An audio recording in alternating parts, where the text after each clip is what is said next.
Hey guys, so I just finished this board very well and I was very excited, so I just thought when to record a video about this pretty teachable board when I'm still hot. So uh, so my partner right here opened one spade and I'm gonna bid one no trump, semi-forcing one no trump, and partner bids two diamond. And note that this two diamond only promises three cards, because you can imagine what if partner just has a 5-3-3-2 no trump hand, balanced hand, and partner doesn't have 15 points to partner's under 15 points, so that partner cannot bid one no trump. So but if partner is not minimum, partner cannot pass either. So partner has to bid something. So if here, since partner is semi-forced to bid, this two diamond does not necessarily promise much length. It's basically three card. So I so I don't support just with four diamond right here. So since I have 11 points, I want to invite to game, and I'm balanced hand, so I'll just bid two no trump to invite and passed. So again, anytime you see this like sim rate, like Chinese interface, it is match point. So yeah, I'm gonna try to get as many tricks as possible. So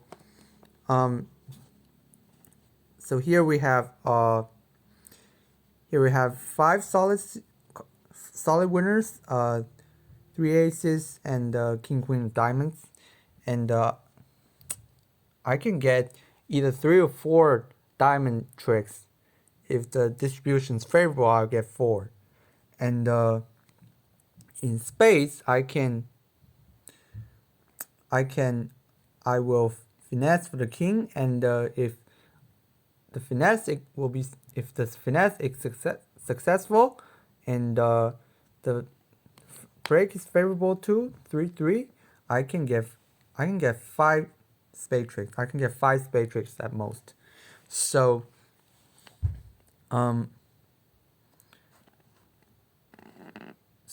and that's a lot of over trick potential. But here we are attacked in hearts, and I'm missing the ace and king, so the defense might keep leading for a while. So I just play and see how it goes. And clubs are a bit weak too. Both hearts and clubs are both hearts and clubs are alarming. So I'll have to let them play and monitor the progress.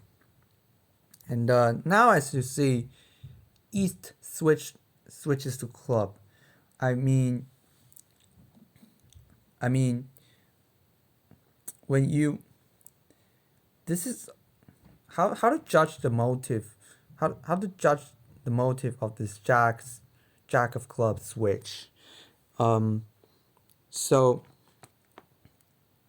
this is something, this is an ability you're gonna nurture as you keep playing, like how to judge the motive behind a card.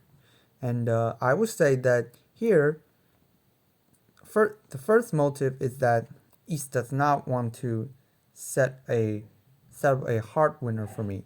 So the ace is not placed, so I have to force out the ace of heart in order to set up a heart trick. And if I want to do that, my clubs, they will be catching their clubs, because I have only one stopper, which is the ace in clubs. So they're attacking right now, and when they're done, after they force out my ace, I won't be able to enjoy a heart winner, and that's part of the reason I didn't count heart. I didn't count hard when I count the winners, because this is gonna happen. And the second motive is probably that East thinks that they have a better chance in clubs than in hearts. So East and that's the judgment. So East has the king of heart, and East still makes this judgment. East still thinks that clubs have a better chance. So East probably have a much better club. East probably has a much better club than in hearts.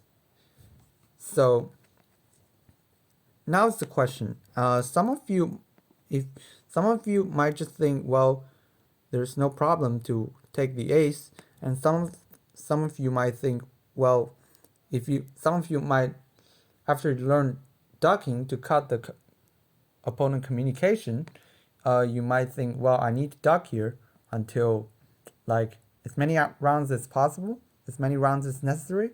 But the question is, how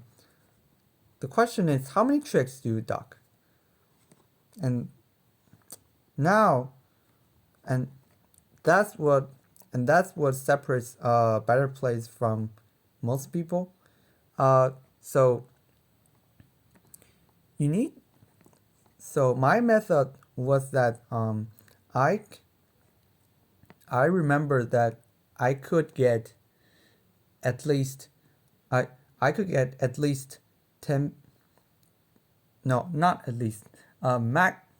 I could get max 10 tricks.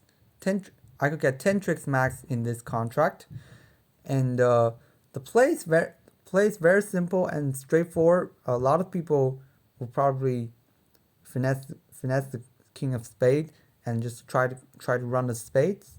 So if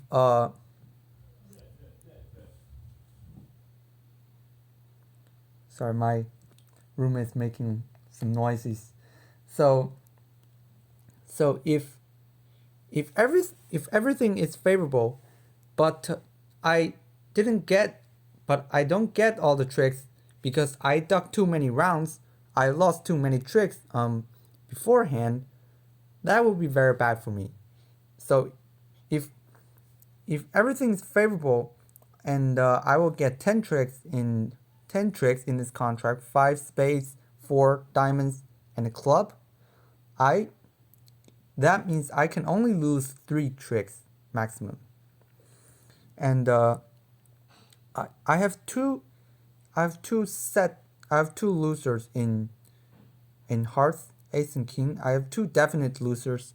So that means the maximum amount of tricks I can duck in club is 1. So I can duck 1 round of club, and that's it. I have to take it in case that the most favorable distributions happen, and because if that's the case, I have to get the maximum amount of tricks possible, and this is very important in match 1, because this bidding is very simple. There are not much ramifications. Everyone will probably reach to no trump contract, so it's the amount of over tricks that matter, or the amount of how many tricks are down. So, and some of you might think, well, is ducking even necessary? Why do we have to think so much about this? Why can't we just take the trick? Well, you'll see. You'll see how it goes.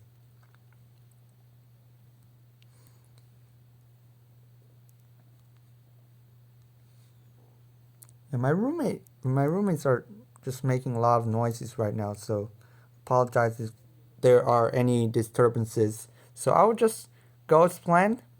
I'll start cashing the spades. Cash another spade. Well, you might notice that East played 9 on the first trick and 2 on the second trick. So East is playing a count signal right here. That indicates that East has even amount of spades.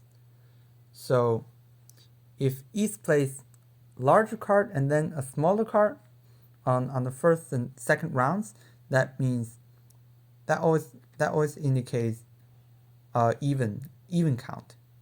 So East either has 2 or 4. So that's basically the count signal works. This is the normal system. Normally a small card followed by a larger card indicates odd count. So 1, 3, 5, and a larger card followed by a smaller card indicates even count, 2, 4, or even 6. But 6 might indicate some extreme distribution. No, most of the time 2 and 4. And some people will also play reverse, like large and small for odd, and small and large for even. That's just systematic differences. But here the robots play normal, and that means 3-3 break is out of the hand. And although it might not be necessary for them to play signals right here, and anyway, I'm just mentioning this because in my last signal video I just talked about attitude. I never talked about count, and another purpose I'm talking about this is that just to show you that what's gonna happen next is not. I'm already expecting it. I'm already expecting East or West to make a discard on this trick. So now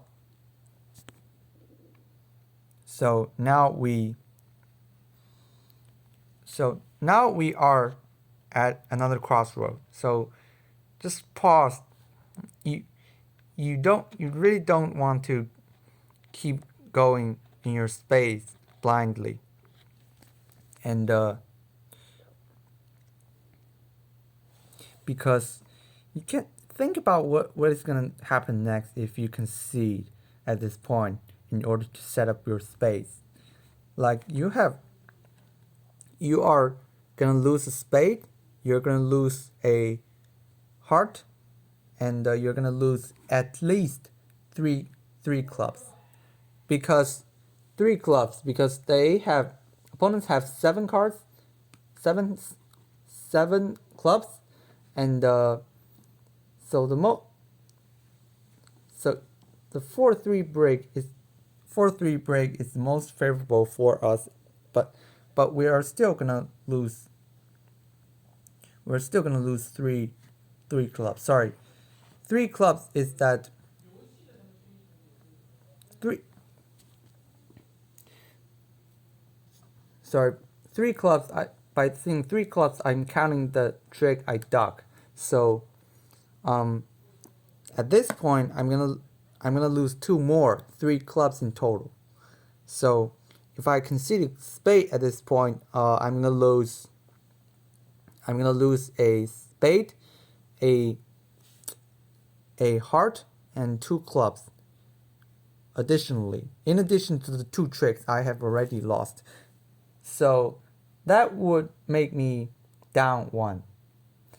But remember, I can easily cash 4 diamonds right here if the diamonds are 3-2, and that would, since I've already had 4 tricks in my back, that would give me a make. So obviously I should stop playing spades right now and start playing diamonds and hope that there's no 4-1 break and 5-0 break in diamonds. And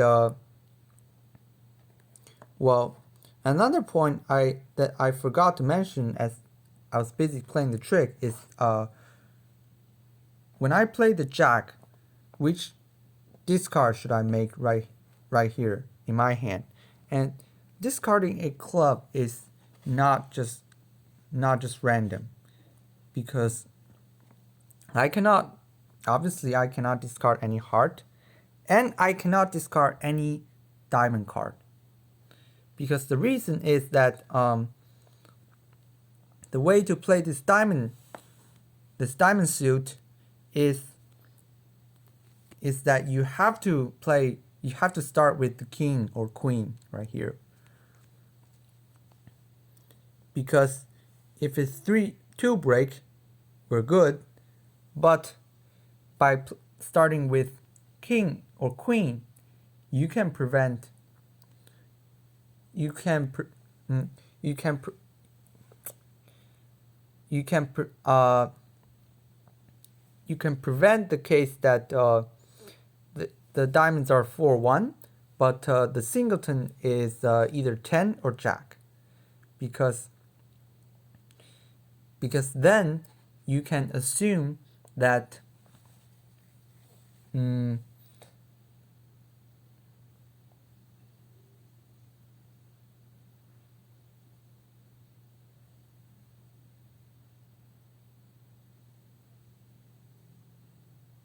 yeah. Sorry, I was hesitating over my statement right there. I was just double checking, and Loomis has been a bit distracting. So, yeah. Suppose on this trick, one of the cards played by the opponent is 10 or jack. So I would just assume that that guy has a singleton, and I will play another honor to ascertain the distribution, and then I will do a finesse against that last outstanding honor.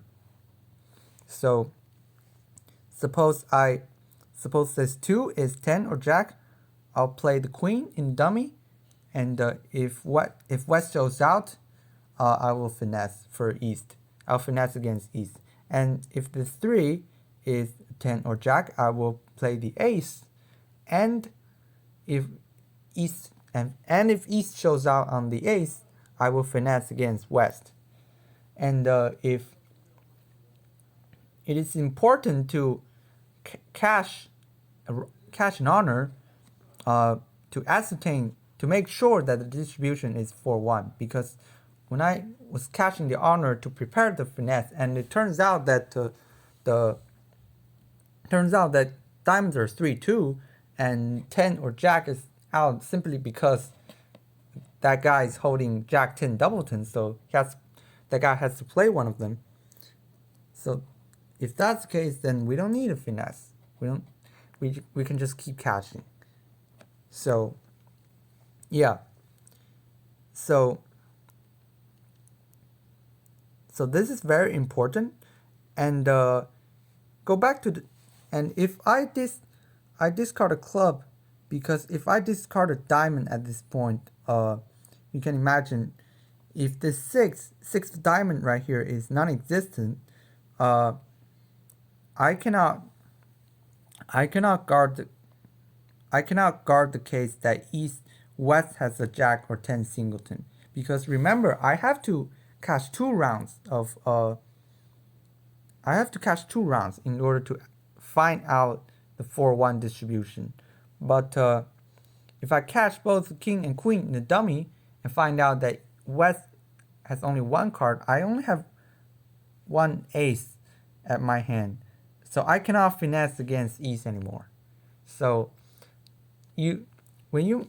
this discard of a small club seems insignificant, but you need to envision how you might play your diamonds later, and that is far from a insignificant move, as I would say. Although in this board, certainly the diamonds are not 4-1, they're 3-2, so it doesn't matter. But if it matters, then it'll be lucky for you, because although it might seems like an unlucky distribution, but since you are able to guard that unlucky distribution and some cannot, then it'll be lucky for you because you'll win. You'll win a lot. Now I'll just drift. I'll just play along. And my jack wins the last tricks. And so you might wonder, well, they have opened up the clubs. Why is West giving me that last trick instead of cashing a club? Well, because that's exactly the effect of ducking that one round of club. Because as you can see here, the clubs happen to be West 2, East 5. So most people, you can see, I'll just take a look at the scoreboard. So you see this 58 right here is like on the 8th column, on the 8th row, 2-no trump make. 58 people so far play just make, and as you can see, they didn't duck. And so at the end, West still has a small club to go to connect with East long club. And as you can see, this is exactly what happened at the end. So West still has that club winner, so West doesn't have to play that hard to my jack. And East cashes the last club. And but here I duck one round, and the club very luckily just happened to be to West 2, East 5, which is very probable because you can consider this nice club East has. It makes sense for East to try clubs. Although, despite that, the playing jack from this structure might not be the choice of everyone, but playing a club itself makes sense. But I duck one round, and it happens to guard this West 5, East 5, West 2 distribution. And now you can already see that East doesn't have any entry beside in the other three suits. His only side suit entry is King, and it has been knocked out. And East club winners will be stranded forever, and it just makes sense that because I run the diamonds, I run the spades, and if I've already set up a heart, so I'm gonna win it at the end. Although it's not me that cashes it, because I myself don't have any entry to cash it, but ultimately West is gonna play to me. So I think that concludes this hand. So just review of what we learned. So first is I think the first point is the way of thinking, the strategy you need to adopt in match point. So right here we're almost like we're counting losers, despite that this is a no trump contract and we're supposed to count winners. So I counted that I can win 10 tricks maximum, so I can lose 3 tricks maximum. Yeah, that's right. I can lose 3 tricks maximum. So that determines that I can duck 1 round of club maximum. So that determines my choice, my way of playing the clubs here. Duck a round and then takes. I duck 1 more round and I won't. I will. I will score 1 less trick at the end and it'll be making. I will join that 58 people group. And then I think the second important point is this club discard right here. So yeah, you need to oftentimes a lot of plays seem insignificant at the table, but if you analyze the rationale behind it, it is a very this is a very important play, I would say. And its importance will be especially obvious if the diamond distribution happens to be that one guy is holding Jack or 10 singleton. So it's just like the club distribution happens to be West 2 East 5. So yeah, if you take precaution in bridge and the distribution happens to be